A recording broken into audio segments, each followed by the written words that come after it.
Tu as le Saint-Esprit, mais tu te sens quand même sans force. Voici 7 raisons. T'es déjà demandé comment c'est possible d'être rempli de l'Esprit de Dieu, et pourtant te sentir spirituellement faible, comme s'il y avait un truc en toi qui capte pas la connexion avec le ciel. Dans la vidéo d'aujourd'hui, on va parler d'une question que beaucoup de croyants se posent en silence, mais qu'ils osent rarement dire à voix haute. Comment ça se fait que le Saint-Esprit habite en toi et que tu te sentes quand même impuissant?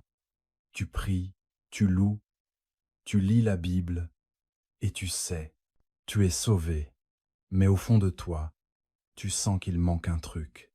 Tu vois, il y a une différence entre porter la présence de Dieu et activer son autorité. Aujourd'hui, on va découvrir 7 blocages invisibles qui empêchent plein de croyants remplis d'esprit de vivre une vie puissante grâce à l'esprit. On va révéler ce qui vide ta batterie spirituelle, ce qui étouffe ton feu intérieur, et ce qui se met entre toi et la pleine force de Dieu qui agit en toi et à travers toi. Alors reste avec moi jusqu'à la fin parce que tu comprendras ce qui a empêché le courant du ciel de circuler librement dans ta vie. On commence. Première raison, le manque d'abandon. Tu as l'esprit, mais lui ne t'a pas. N'éteins pas l'esprit. 1 Thessalonicians 5:19. Le Saint-Esprit n'est pas limité par sa puissance. Il est limité par ce qu'on lui permet.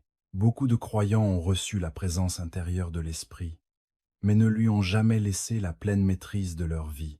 Tu ne peux pas avoir la plénitude de Dieu tant que, toujours accroché à des bouts de toi-même. L'Esprit ne force pas le passage à travers ta volonté. Il circule à travers ta reddition. La puissance ne vient pas de la possession, elle vient de la permission. Viens, tu peux porter l'Esprit, mais est-ce que l'Esprit te porte? La différence entre le chrétien sans force et celui qui a du pouvoir, ce n'est pas qui a l'Esprit, mais qui s'est vraiment rendu à lui. Tu peux pas marcher avec autorité si ta chair est encore sur le trône. La reddition, c'est la porte par laquelle la puissance entre, tant que tu. Négocier l'obéissance, c'est bloquer le flux. La puissance circule à travers un cœur abandonné. L'Esprit remplit tout ce que tu lui donnes, mais il ne peut pas remplir ce que tu retiens. Tu ne peux pas être rempli de l'Esprit et en même temps être centré sur toi-même. Tant que tu ne meurs pas à tes propres plans, l'Esprit restera silencieux là où tu restes aux commandes. La vraie soumission, ce n'est pas juste dire des mots, c'est un mode de vie. C'est dire « Seigneur, pas ma volonté, mais la tienne qui soit faite », même quand sa volonté vient chambouler la tienne. Confort. Certains d'entre nous ont prié pour avoir du pouvoir, mais on ne lâche pas le contrôle. On veut que l'esprit bouge, mais on ne s'écarte pas de son chemin. Le Saint-Esprit n'est pas un invité qu'on reçoit juste de temps en temps. C'est un maître qu'il faut écouter. Si tu veux sa puissance, donne-lui la permission. Laisse-le chambouler tes plans.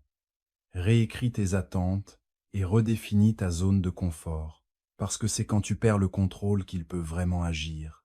Et quand il agit, la puissance commence à se manifester. L'onction ne repose pas sur les capacités, elle repose sur disponibilité.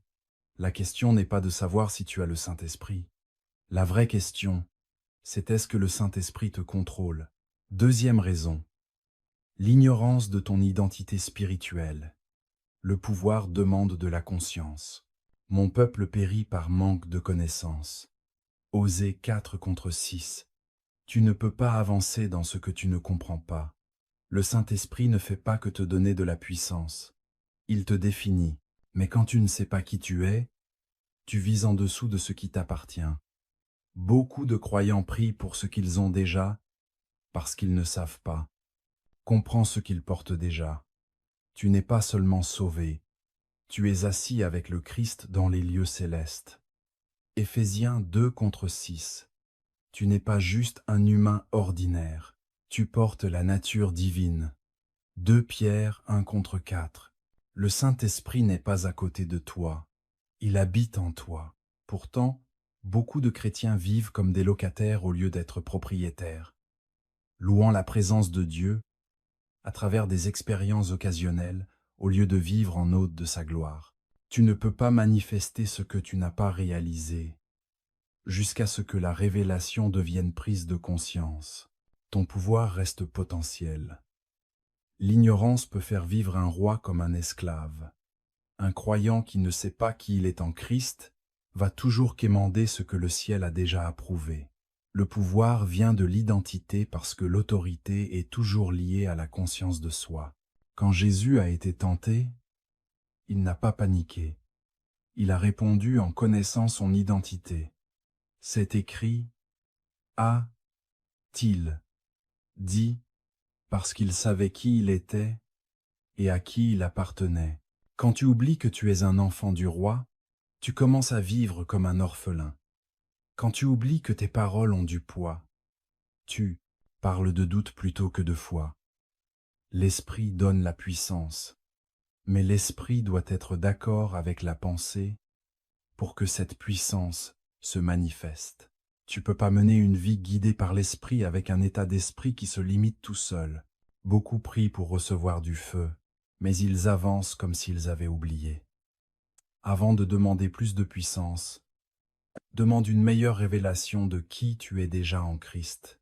Plus tu comprends ton identité, moins tu cherches à te faire valider.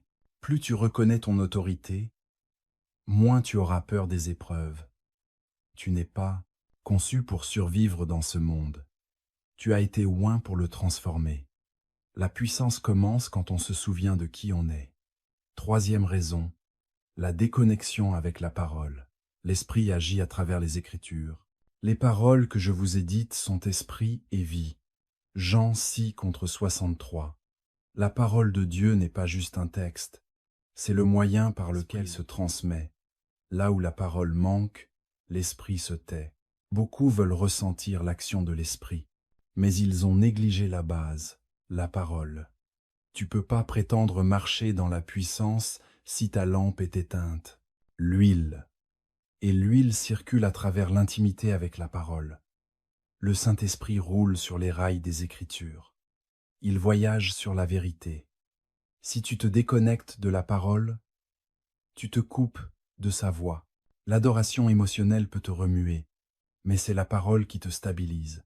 L'esprit et la parole ne sont pas en compétition. Ils sont là pour bosser ensemble. La parole révèle la volonté de Dieu, et l'esprit te donne la force de la mettre en pratique. Sans la parole, tu prends l'émotion pour une rencontre. La puissance sans la vérité, c'est du bruit, sans impact. Les Écritures, c'est le moyen par lequel l'esprit se fait entendre.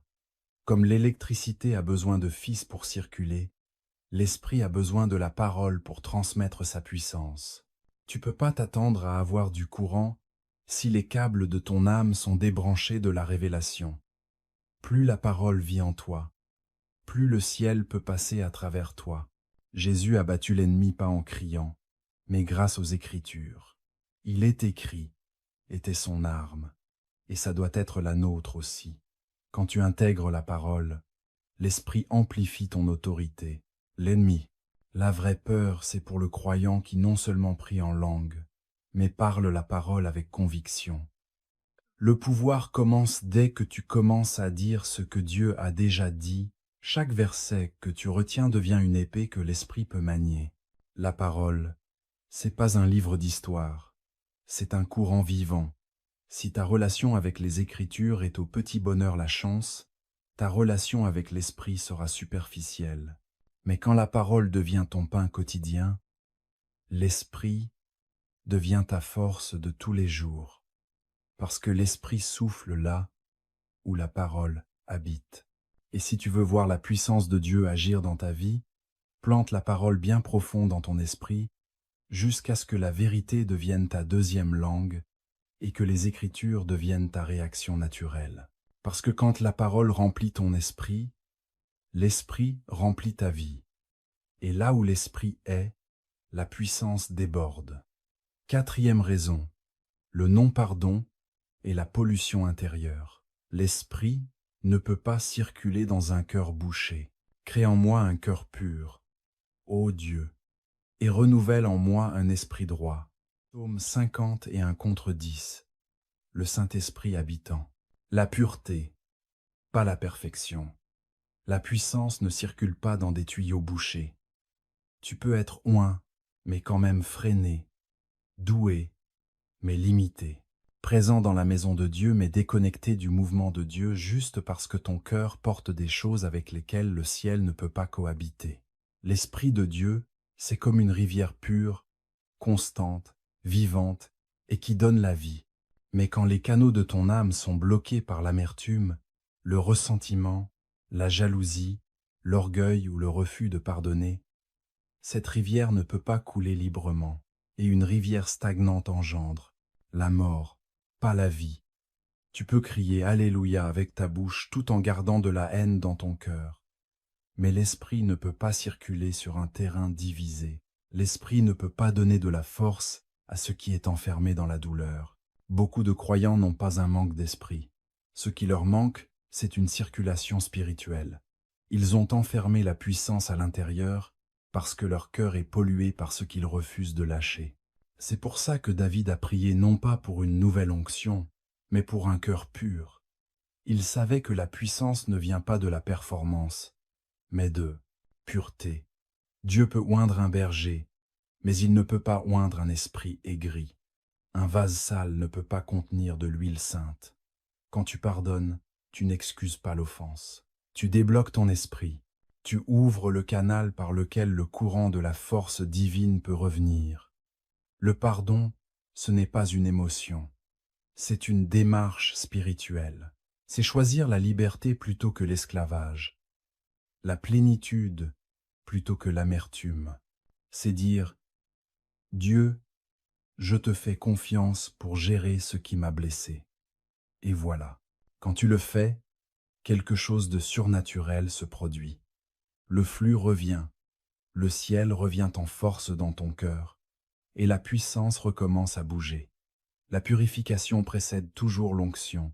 Avant que l'huile ne coule sur David, Samuel a dû briser la fiole. La cassure libère ce qu'il y a à l'intérieur. Quand tu laisses Dieu briser la dureté de ton cœur, l'huile de son esprit commence à couler à nouveau. Beaucoup attendent une nouvelle effusion, mais Dieu attend un nouvel abandon.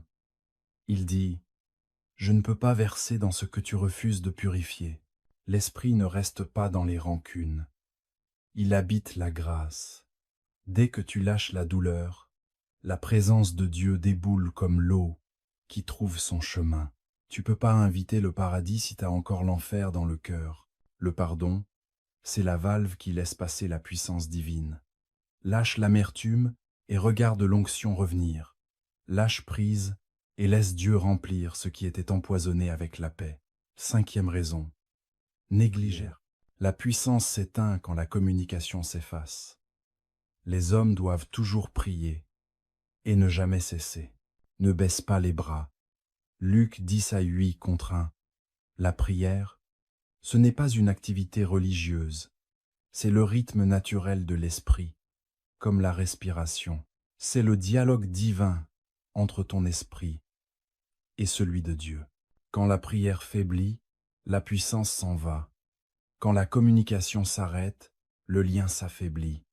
Et quand le lien faiblit, l'autorité disparaît. Beaucoup de croyants vivent sans puissance, pas parce que l'esprit les a quittés, mais parce qu'ils ont arrêté de lui parler. Tu ne peux pas vivre déconnecté et espérer recevoir un courant. La prière n'est pas optionnelle, c'est de l'oxygène, comme tes poumons qui s'effondrent. Sans air, ton esprit s'effondre sans prière. Le Saint-Esprit ne bouge pas au hasard, il agit dans la relation. Il circule à travers la conversation, l'intimité, la régularité. Quand tu pries, tu n'informes pas Dieu, tu l'invites. La prière, ce n'est pas un devoir, c'est une porte. Elle ouvre l'atmosphère du ciel dans l'arène de la terre. Négliger la prière, c'est comme débrancher l'électricité divine et se demander pourquoi la lumière s'est éteinte. Tu peux avoir la prise, le câble et l'ampoule, mais sans connexion, il n'y a pas de lumière. Plus tu pries, plus ta lumière brille fort. La prière recharge ce que la vie vide. C'est le générateur qui maintient le feu de l'esprit allumé quand les tempêtes coupent le courant extérieur. Beaucoup de chrétiens voient la prière comme une roue de secours, qu'on sort seulement quand ça va mal. Mais en fait, c'est censé être le volant qui guide chacun de tes pas. Chaque fois que tu baisses la tête, tu crées un pont entre deux mondes, le naturel et le surnaturel. Tu ouvres la voie à l'intervention divine. Jésus lui-même priait sans arrêt. Souvent il s'éclipsait de la foule pour parler avec le Père. Si le Fils de Dieu avait besoin de rester en contact constamment, alors nous, qui sommes si faibles, c'est encore plus vrai. La prière, ce n'est pas une question de durée, c'est une question de vie. Ce n'est pas une question d'éloquence, c'est un échange.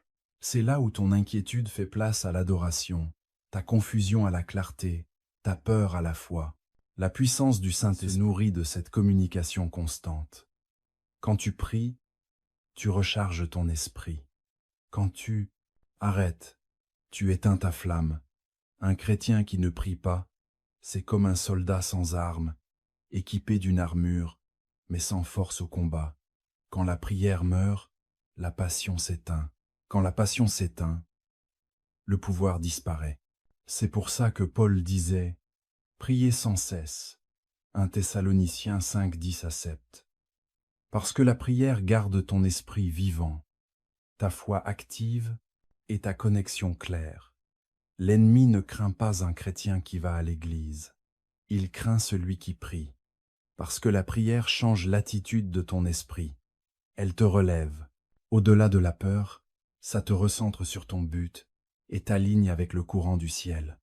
Alors ne prie pas juste quand t'as besoin de quelque chose. Prie parce que sans ça, t'es sans force. Garde la ligne ouverte, garde le feu allumé et ton esprit chargé. Parce que quand la prière devient ton mode de vie, la puissance devient ta nature. 6e raison, la complaisance spirituelle. La puissance ne peut pas prospérer dans les zones de confort. Malheur à ceux qui sont tranquilles à Sion. Amos 6, contre 1. La puissance du Saint-Esprit n'a jamais été faite pour se reposer dans le confort. Confort. Il est né dans le feu de la consécration. La puissance de l'Esprit est dynamique. Il bouge, il respire, il dérange, il transforme.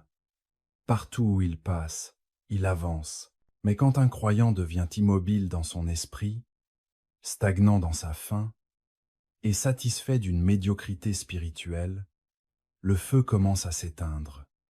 La complaisance est le tueur silencieux de l'onction. Ce n'est pas que l'esprit t'a quitté, c'est que ton appétit l'a quitté. Tu ne peux pas porter le feu du ciel en vivant tiède.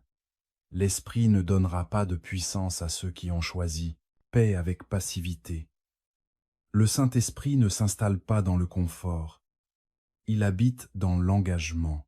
Chaque réveil, chaque éveil, chaque déferlement de puissance divine est né de gens qui refusaient de rester tranquilles. Ils priaient plus longtemps, croyaient plus fort, obéissaient plus vite. Ils étaient prêts à être mal à l'aise pour voir la gloire de Dieu se révéler. Le Saint-Esprit s'épanouit dans un climat d'attente. Quand la faim s'éteint, l'activité du ciel s'arrête. L'Esprit se nourrit de soif. Il remplit ce qui est vide, pas ce qui est rassasié. C'est pour ça que Jésus a dit « Heureux ceux qui ont faim et soif de justice, car ils seront rassasiés. » Matthieu 5 contre 6. Tu peux pas recevoir le remplissage quand t'es déjà plein de toi, plein de routine, plein d'orgueil, plein de ce que tu crois suffisant. L'esprit est attiré par le désespoir. La puissance commence là où le confort s'arrête. Tu veux voir du surnaturel sortir du superficiel. Tu veux voir une vraie transformation. Quitte lasser de la spiritualité prévisible. Tu peux pas marcher sur l'eau en t'accrochant au bateau. La puissance se manifeste en mouvement. Quand tu bouges, l'esprit bouge. Quand tu oses croire à nouveau, prier à nouveau, t'étirer à nouveau, le feu se rallume. Le réveil ne vient pas aux passifs, il vient à ceux qui persévèrent. Chaque fois que tu sors de ta zone de confort pour être sincère, le ciel répond. Dieu ne cherche pas des vaisselles parfaits, il cherche des passionnés.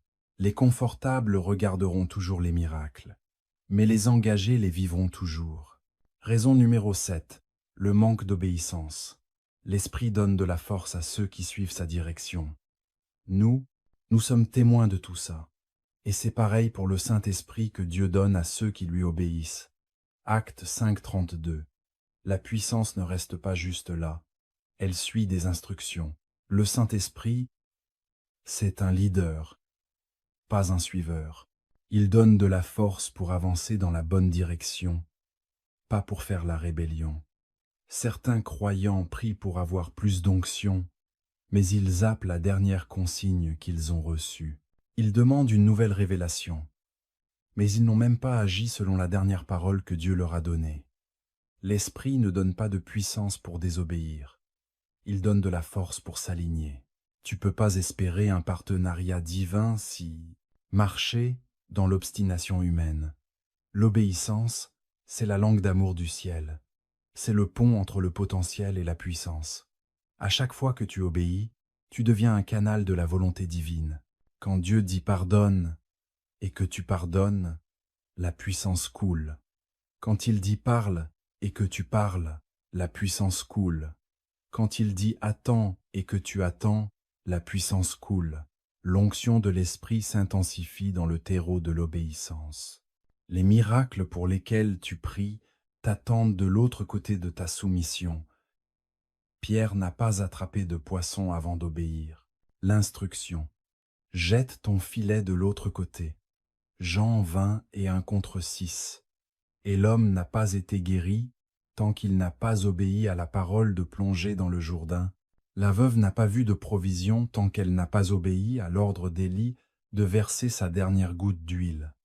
La puissance de l'esprit se manifeste là où la foi rencontre l'obéissance. La raison pour laquelle certains croyants restent faibles spirituellement, c'est qu'ils n'arrêtent pas de contester Dieu. Ils retardent leur délivrance en débattant de sa direction. Mais l'esprit ne bougera pas là où la rébellion règne. La puissance non plus. Cela appartient à ceux qui écoutent vraiment. Ça revient à ceux qui suivent. Jésus a dit, « Si vous m'aimez, gardez mes commandements. » Jean 14:15. L'amour ne se prouve pas par les larmes, mais par la confiance. Quand tu obéis à Dieu, même si tu ne le comprends pas, le ciel déverse ce que tu ne peux pas contenir. La puissance, c'est la récompense du ciel pour la confiance. Le Saint-Esprit ne versera pas d'huile dans des récipients qui fuient de la désobéissance. Chaque acte de soumission augmente ta capacité spirituelle. Quand tu marches au rythme de l'Esprit, sa force devient ta stratégie. Tu te retrouveras à agir au-delà de tes capacités, à parler au-delà de ta sagesse, à aimer au-delà de ce que tu pensais possible. C'est la preuve d'une puissance divine. L'obéissance libère l'abondance. La puissance ne coule pas pour impressionner, mais pour accomplir un but divin. La puissance de l'esprit ne sert pas à être exhibée, mais à être utilisée. Dieu ne t'onctionne pas pour qu'on t'admire. Il t'onctionne pour que tu sois efficace. Alors, si tu as prié pour avoir plus du Saint-Esprit, peut-être qu'il est temps d'obéir à ce qu'il te dit. Je l'ai déjà dit. Parce que le pouvoir ne vient pas juste en demandant. Il vient en s'alignant. Tu recevras la puissance quand le Saint-Esprit sera venu sur toi. Actes 1 contre 8.